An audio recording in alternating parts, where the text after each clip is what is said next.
السلام عليكم ورحمة الله وبركاته. أخواتي، مرحبا بكم في القناة. خبر جد محزن، الموت يفجع ويحزن قلب الإعلامي رشيد العلالي، في أعز الناس ليه. فاش كنقول أعز الناس يعني ما كانش بحال الوالدين، الناس اللي عندهم والديهم الله يخليهم ليهم، واللي ماتوا ليهم الله يرحمهم.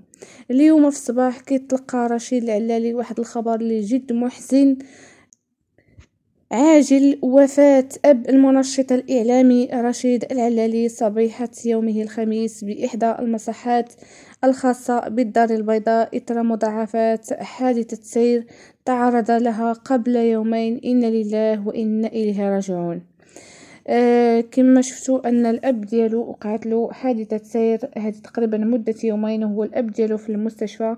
ولكن اليوم في الصباح كيتحط هذا الخبر هذا اللي جد محزن، ديال انه توفى للاب ديالو هذا الصباح هذا. الله يرحم ليه الاب ديالو يا ربي، ويجعله من اهل الجنه يا رب العالمين، ويصبروا يا رب. يعني هاد الفيديو كنسجل لكم في هذا الصباح هذا، يعني تقريبا مده ديال نص ساعه باش نزل هذا الخبر هذا. الصحافه شفتي بيه هما الاول صحافه كيحطوا هذا الخبر. الله يرحم الاب ديالو، والله يصبروا يا ربي، ويجعله من اهل الجنه يا رب.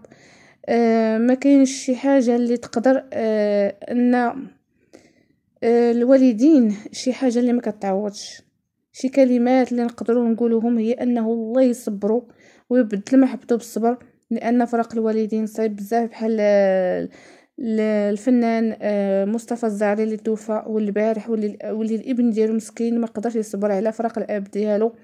صعيب الحال، الوالدين ما كاينش اللي يعوضهم نهائيا. الله يصبروا يا ربي، ويجعلوا من اهل الجنه يا رب العالمين. ودعواتكم اخوتي له بالرحمه.